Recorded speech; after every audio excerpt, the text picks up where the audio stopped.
Bienvenidos a Quiero ser como Letizier, el podcast en el que todos los lunes hablamos de fútbol y solo de fútbol. Una semana más volvemos a la carga para contaros la historia de un club y un futbolista muy especiales.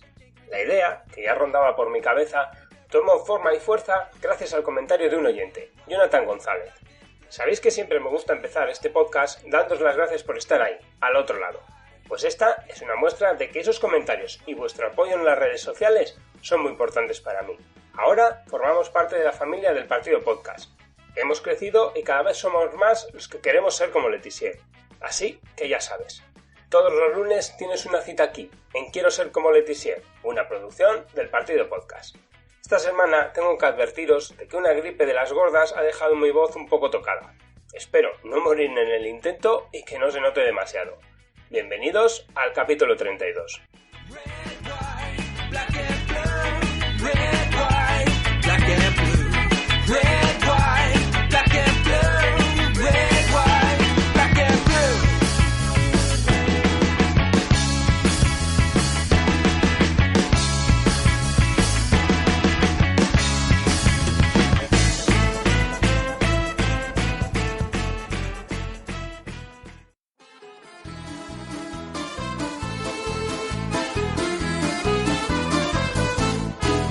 Una mattina mi sono alzato, oh vela ciao, vela ciao, vela ciao, ciao, ciao. Una mattina mi sono alzato e ho trovato l'invasor, oh partigiano, portami via, oh vela ciao, vela ciao, vela ciao, ciao, ciao.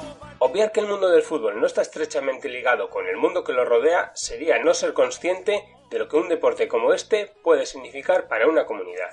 Eso lo saben muy bien en el mundo anglosajón, y por ejemplo, en el fútbol inglés, las acciones de los clubes de fútbol en pro de su comunidad están a la orden del día.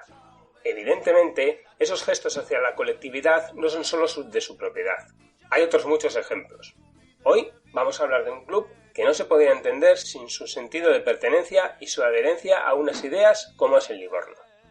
Fundado en 1915 como Unión Esportiva Livorno, el club fue refundado en 1991, cuando tomó su denominación actual, Asociación Esportiva Livorno Calcio. A pesar de que actualmente milita en la Serie B, el conjunto toscano ha disputado 29 ediciones de la Serie A, alcanzando la final nacional en 1920.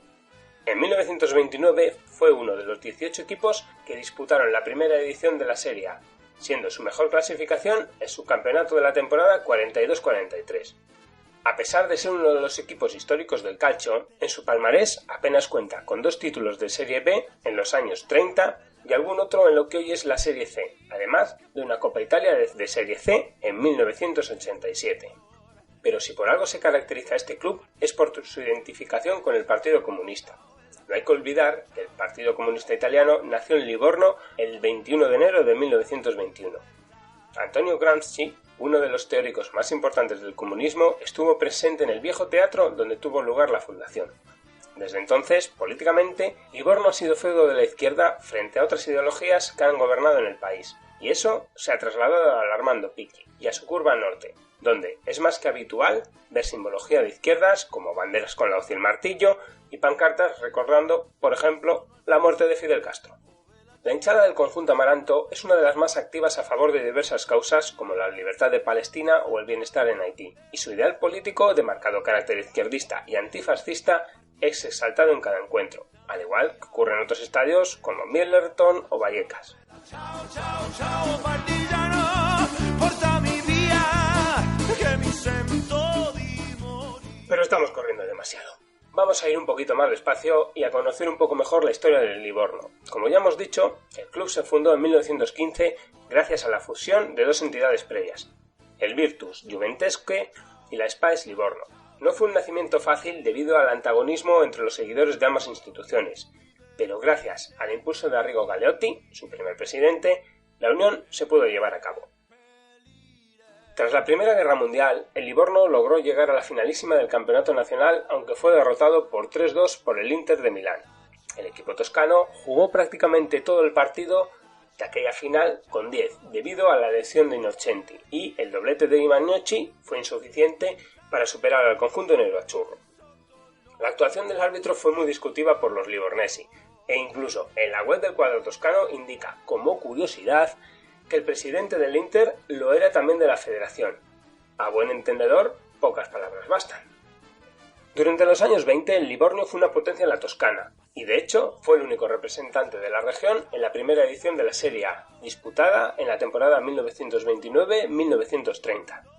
Era un equipo con algunos futbolistas destacados, como Giovanni Vincenzi, Alfredo Pito o Mario Magnocchi, que debutaron en la Churra. El último de ellos, Magnocchi, llegó a ser máximo goleador de la Serie A en 1925, antes de fichar por el Milán. Durante las décadas posteriores, el equipo toscano se convertirá en un equipo ascensor, hasta llegar a la temporada 42-43. Bajo la dirección de Ivo Fiorentini, el Livorno logró el subcampeonato, solo superado por un punto por el Torino. Después llegaría la suspensión del campeonato debido a la Segunda Guerra Mundial, pero antes, en 1934, se había inaugurado un nuevo estadio, lo que hoy es el Armando Picchi, ya que el primero se había quedado pequeño para albergar a todos sus seguidores.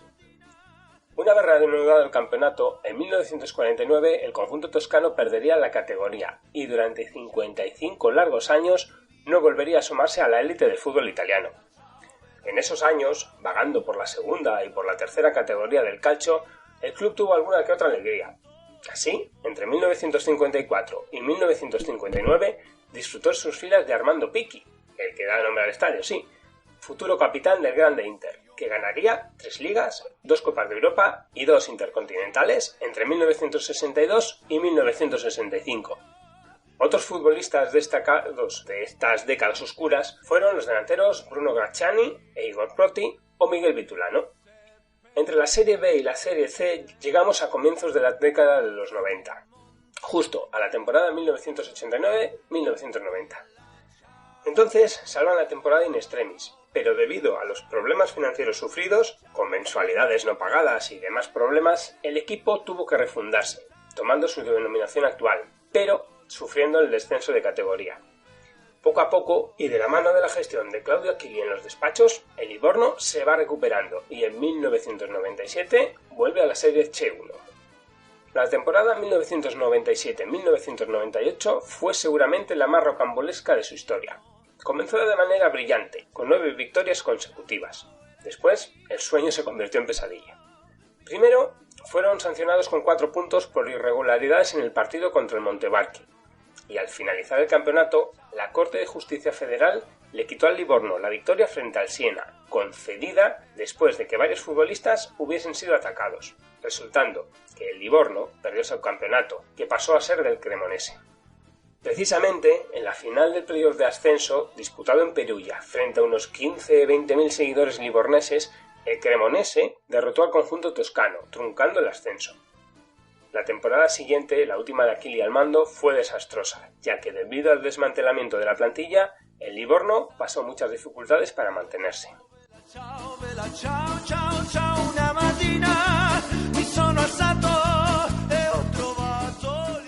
Quién sabe, no está documentado, si presenciando ese partido de Perugia no estaría en las gradas el mayor símbolo del Livorno, Cristiano Lucarelli. Livornés y seguidor reconocido del conjunto amaranto, había comenzado su carrera en equipos modestos como el Cuoiopelli, pero poco a poco y a base de trabajo y goles supo llegar a la Serie A en aquella misma temporada, en la 97-98. Considerado un joven prometedor, fue olímpico en Atlanta 96 y ganó los Juegos Mediterráneos celebrados en Bari en 1997. Su buen hacer en el Atalanta, donde, como hemos dicho, debutó en Serie A, le valió para que Claudio Ranieri le fichase para su proyecto en Valencia. Por desgracia, una grave lesión privó al conjunto che de la mejor versión del Toro de Livorno, apodo con el que fue conocido en su paso por España. Delantero centro de área, de esos de físico imponente y lucha constante, volvió a la Serie A para recuperar su mejor versión en el Torino. En 2003, con 28 años y desoyendo ofertas mareantes de otros equipos, optó por fichar por el Livorno, que justo acababa de volver a la Serie B. Célebre fue su frase, o al menos a él se le atribuye, que se queden con los 1.000 millones, que incluso dio título a un libro escrito a la limón junto a su representante, Carlo Pallavicino. Eso era Lucarelli, todo pasión y coraje. Dio la espalda al dinero, a la comodidad y a la fama por cumplir su sueño de niño. Antes ya había dado muestras de sus ideas y en un partido con la sub-21 ante Moldavia, tras marcar un gol enseñó una camiseta con la efigie del Che Guevara y una leyenda que rezaba así: Livorno è una fede. Livorno es una fe. Toda una declaración de intenciones, ¿no creéis? Poco le importó que desde aquel gesto la federación le ningunease y fuese vetado para la selección. Hasta 2005 no le llegó la oportunidad de debutar con la absoluta, y así, con la churra, solo disputó 6 partidos, en los que marcó 3 goles. Sin lugar a dudas, poco bagaje para un delantero que marcó más de 200 goles a lo largo de su carrera, y que con la sub-21 logró 10 dianas en el mismo número de partidos. Probablemente la mejor descripción que se haya hecho de Cristiano Lucarelli la realizó el periodista Enrique González en su fantástico Historias del Calcio, libro más que recomendable que recoge sus crónicas para El País mientras fue enviado especial en el país transalpino. Lucarelli es de Livorno y comunista, lo que equivale casi a decir que alguien que es de Osaka tiene los ojos rasgados. El Partido Comunista Italiano nació en Livorno, el puerto industrial de Toscana, en 1921, y la ciudad siempre ha sido de izquierdas, como Lucarelli, que se ha puesto en el móvil la melodía de Bandera Rosa. Nació en un barrio marítimo de mala fama, conocido como Shanghái, hijo de un estibador portuario militante del partido y del sindicato. El niño Cristiano estuvo rodeado desde el principio de banderas rojas, por el Partido Comunista Italiano, y granas, por el Livorno. De mayor, quería ser el delantero del Livorno que marcara el gol del ascenso a primera. Hoy recuerda que, pese a su pasión total por el Livorno, tenía una esquina en el alma con los colores del Inter, porque ellos tampoco ganaban nunca, lo cual da una idea del personaje y del Livorno. La primera campaña con su Livorno fue de ensueño, 29 goles y el ascenso a Serie A. Luciendo el dorsal 99, en honor al año de fundación de las Brigate Autonome Livornesi, un grupo ultra de Livorno, cumplió su sueño y el de muchos otros livorneses, como el que fuera presidente de la República Italiana, Carlo Azeglio Ciampi, también seguidor del conjunto toscano. 55 años después, el Livorno volvió a la Serie A, pero no sería justo restarle protagonismo a Aldo Spinelli, que tomó las riendas de la entidad en 1999 e invirtió para reconstruir un equipo hundido. Entre sus principales decisiones hay que destacar la vuelta de Igor Proti, delantero que en los 80 jugó en el equipo amaranto y que había sido capocañoniere de la Serie A con el Bari y que cedería el brazalete de capitán a Lucarelli tras su retirada. Lucarelli aportó sus goles, que celebraba con el puño izquierdo en alto desafiante, y su entrega y personalidad para cumplir el sueño de toda la ciudad, y llegó incluso a clasificar al cuadro toscano para disputar la Copa de la UEFA en la temporada 2006-2007. La ciudad rebosaba alegría, sus hinchas eran felices y Cristiano también. Aquellas 4 temporadas, entre 2003 y 2007, son las mejores de la historia del club, y Cristiano fue su actor principal. Sin embargo, poco a poco, Livorno fue fagocitando a Lucarelli. Desde su entorno llegaron a afirmar que por las mañanas se solían presentar ante la puerta de su casa grupos de gente para pedirle dinero, apelando a su conciencia de clase, para el gas, para la ropa de los niños, y él daba lo que tenía en ese momento, 50 euros por aquí, 100 por allí. Le recomendaron que dejase de hacerlo, porque cada vez era más el número de personas que se acercaban a su casa, y cuando dejó de hacerlo y comenzó a decir no, el ídolo cayó. El propio futbolista reconoció que cuando salía de entrenar se iba a la oficina de Unicop a hacer labores de secretario para no tener que rechazar ayudar a nadie. El 15 de abril de 2007 la situación estalla definitivamente. En un partido frente a la Regina, en el que el empate les sirve a ambos equipos, los ultras del Livorno creen que su comportamiento es inaceptable y comienzan a pitar tanto a Cristiano como a su hermano Alessandro, que también está en el equipo, y le llegan a llamar mafioso, uno de los peores insultos para cualquier italiano de bien. Incluso, los ultras llegan a abandonar las gradas para esperar al futbolista al término del encuentro. Aquella bronca significó un punto de no retorno, tanto para Cristiano como para su familia. Su padre, Mauricio, tuvo que dejar de ir al Armando Picchi, algo que no había hecho nunca en los últimos 30 años.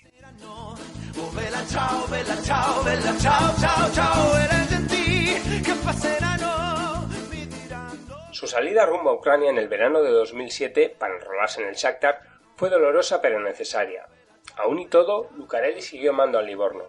A pesar de la distancia, fundó un periódico, El Corriere de Livorno, y afirmó que su única indicación había sido que el periódico debía parecerse a él, no en lo político, eso sí, sino en su carácter. Desde la distancia siguió amando y cuidando a su ciudad. La etapa de Lucarelli en Ucrania no fue como él esperaba, y solo jugaba de vez en cuando en Liga debido al exceso de extranjeros y de delanteros en la plantilla, y, aunque pudo darse el gusto de debutar en Champions League, se aburría. Con eso y todo, se permitió el lujo de marcar al Milan en San Siro, y celebrarlo con su característico puño izquierdo al cielo, para celebrarlo con 500 seguidores livorneses llegados a Milán en autobús.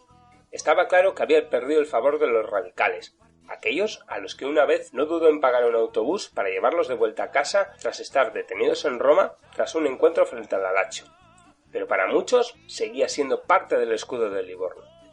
En enero del 2008 regresó a Italia para enrolarse en el Parma, donde hizo buenas migas con su presidente, Tommaso Girardi, y volvió a su Livorno, que había vuelto a la Serie A como cedido para disputar la temporada 2009-2010. Sus 10 goles no impidieron el descenso a la Serie B al terminar el curso. Sin embargo, con sus actuaciones y sus gestos logró reconciliarse con una afición, incluidos los más radicales, que nunca verá a un futbolista tan singular como Cristiano Lucarelli. La década siguiente, el conjunto toscano se ha visto inmerso en varias situaciones difíciles y complicadas. Primero, Aldo Spinelli puso a la venta el club, pero la realidad es que no encontró comprador, y a día de hoy sigue al frente de la entidad, aunque claramente desgastado. El 14 de abril de 2012, el club vivió uno de los momentos más amargos de su historia y de la del fútbol mundial. En el minuto 31 del partido Pescara-Livorno, correspondiente a la 14ª jornada de la segunda vuelta del campeonato, el centrocampista amaranto Pier Mario Morosini se desplomó sobre el terreno de juego, al sufrir una crisis cardíaca que terminó con su vida.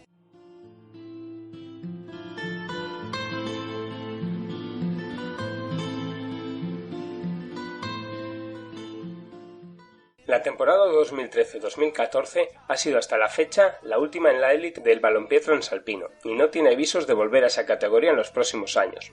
Actualmente ocupa el último puesto en la Serie B, pero para conocer un poco mejor el presente y el futuro a corto plazo del club, contamos en Quiero ser como Letisier con Antón Arenas, director de La Voz del Calcio, autor del podcast La Serie Bellísima y que también deja sus análisis en el 9 y medio. Hola Antón, ¿cuál es la situación actual de la entidad?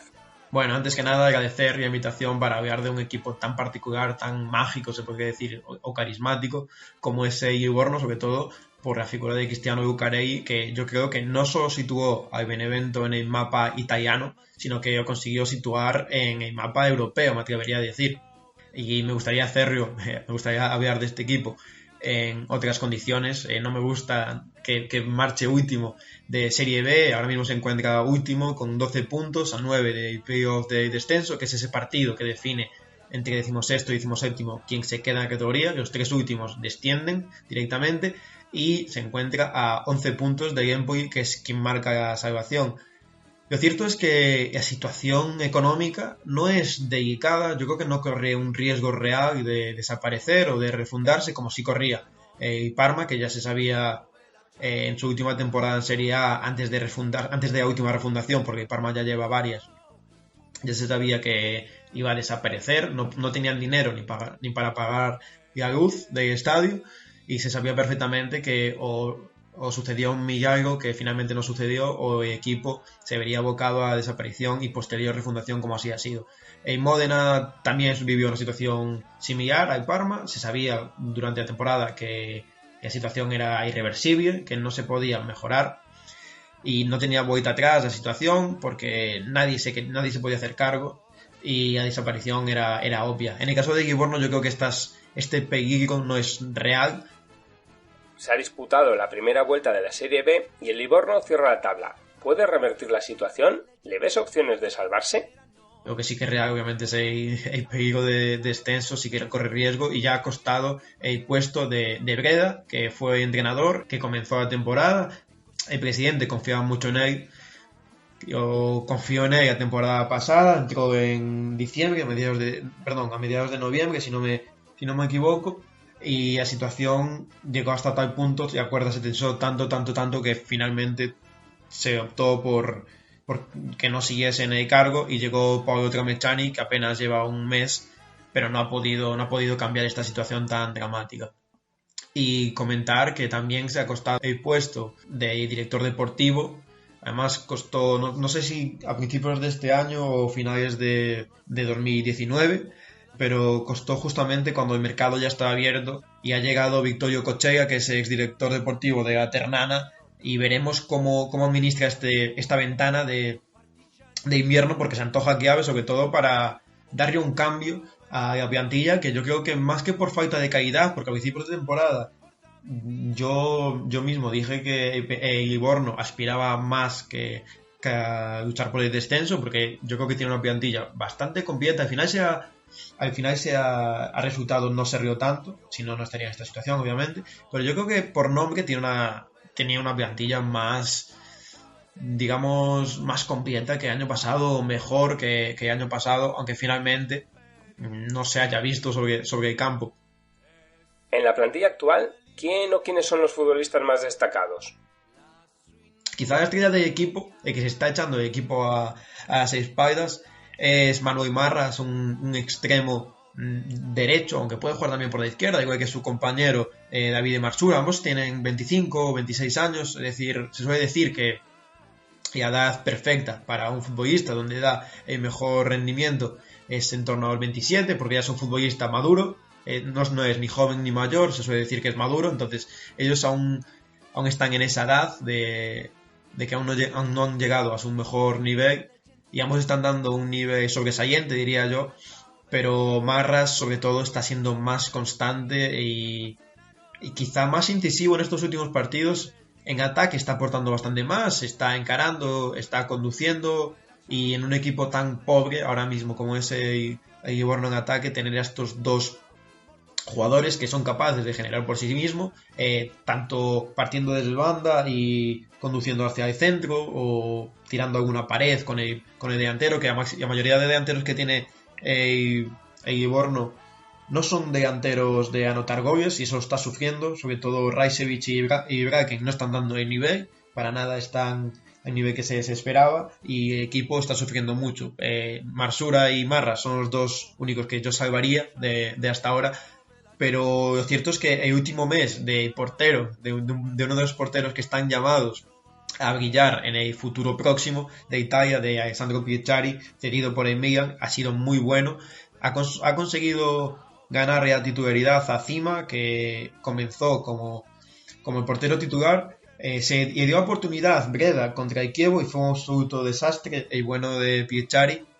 Cima volvió a la titularidad, pero ahora sí que parece que Piecciari, a base de actuaciones muy buenas, ya ha dado algún punto al Livorno y ha salvado alguna que otra goleada.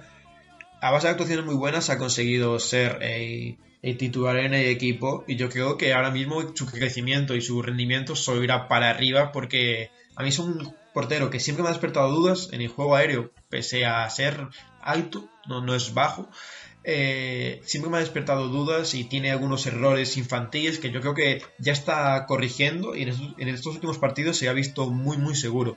También destacar de los jóvenes, porque aparte de Piecciari tiene dos jóvenes que me gustaría destacar, como son Del Prato, que puede actuar tanto de pivote o de interior, pero interior es una posición un tanto complicada en este equipo. Pero sobre todo hay que destacar, y es uno que yo creo que puede cambiar la dinámica de este equipo, a Enrico Brignola, que llega cedido por el Sassuolo, y es un jugador que destacó mucho en el Benevento, ese Benevento que jugó en Serie A, ese equipo tan humilde, pues destacó mucho, y apenas tenía 18 o 19 años, ahora ya es un jugador más maduro, ya tiene 20, ya tiene experiencia, no tiene mucho obviamente, pero ya tiene experiencia en el fútbol profesional, como no tenía en el Benevento. Pero lo malo es que Livorno no ha podido contar con él porque se lesionó a principios de temporada, y se espera que vuelva este mes de enero, si no es la semana que viene, será la siguiente. Pero yo creo que va a ser un jugador muy importante en esta segunda vuelta, además de los que lleguen, obviamente, porque el director deportivo yo creo que tiene bastante trabajo por hacer, porque no es muy fácil cambiar la situación, porque la plantilla es obvio que psicológicamente está, digamos, muerta, se podría decir perfectamente, está muerta, sobre todo estos delanteros, Rajcevic y Braken, están sufriendo muchísimo, no consiguen anotar un gol al arco iris, a pesar de que tienen a Marras y a Marsura creando juego por detrás, porque el centro de campo también está sufriendo bastante. Ucci, que es el capitán, está siendo quizá el más señalado porque está siendo el capitán, pero comete errores cada partido de colocación, su porcentaje de acierto de pases a veces es muy malo y falla pases en situaciones complicadas, en posiciones de campo donde un jugador tan experimentado como él no debería hacerlo. Pues el centro de campo está siendo quizá la pieza que esté faltando junto con la delantera. En defensa hay que destacar a Bogdan, que es un jugador aún joven, que sonó para el Cagliari este verano, pero yo esperaba que este año fuese un central ya consolidado, que no está siendo, y Salva, que el año pasado su temporada fue buena y por eso el Cagliari mostró interés por él. Pero yo creo que hay bastante trabajo por hacer. Yo reforzaría personalmente la posición de central. Yo buscaría un compañero para Bogdan, porque ni Boven ni Di Gennaro me convencen a mí. En el centro de campo es obvio que necesita refuerzos. Y un delantero que meta goles es lo que más necesita este equipo, porque por mucho que generen los extremos, si no hay una persona que esté dentro de área y remate, este equipo está abocado al descenso. Yo es cierto que creo que ya la situación se puede revertir.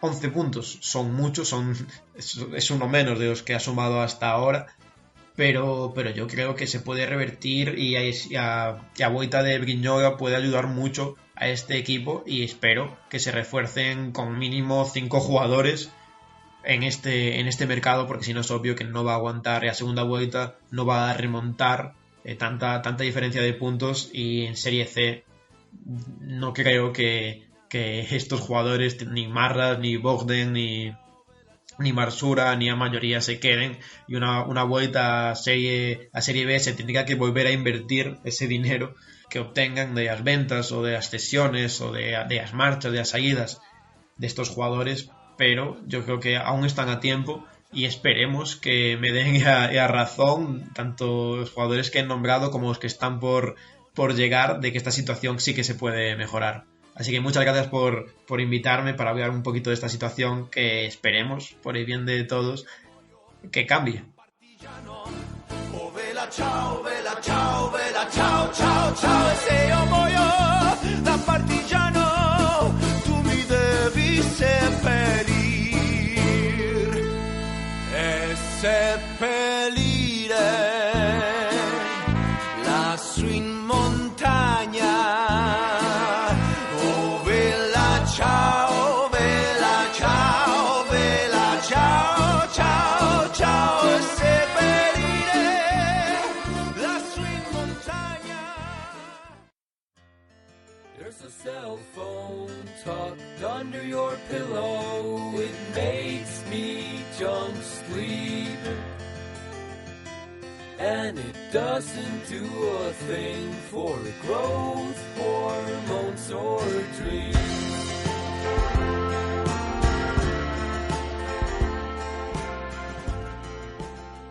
Toca poner fin a este Quiero ser como Letizier, como siempre, escuchando el Weapons de Dark Rocks. Espero que hayáis disfrutado conociendo la historia de un club particular, como es el Livorno, y sabiendo algo más de un futbolista diferente, como es Cristiano Lucarelli. Como siempre, espero vuestros comentarios y sugerencias en ebooks, en mi Twitter, g_arteche, o en Instagram, donde acabamos de abrir cuenta Quiero ser como Letizier. También podéis conectar con nosotros en las redes sociales del Partido Podcast. Para escucharnos, ya sabéis que estamos en Spotify, Apple Podcast o en Google Podcast. Vamos, que no tenéis ninguna excusa para no escucharlo. Si os ha gustado, podéis dejarme un me gusta en iVoox, y si sois de Mac, darle 5 estrellas en Apple Podcast y escribir alguna reseña, que como ya os he comentado, no os cuesta nada y me ayudará mucho a posicionarme en su buscador.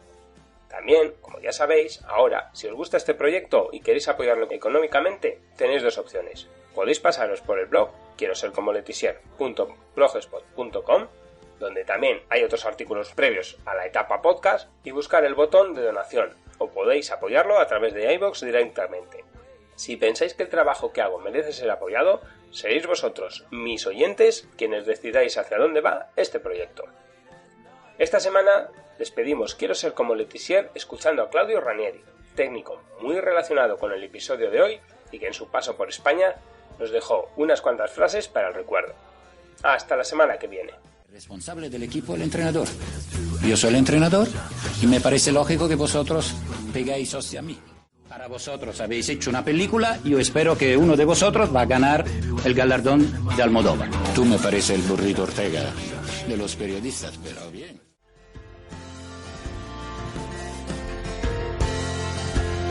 Alguna vez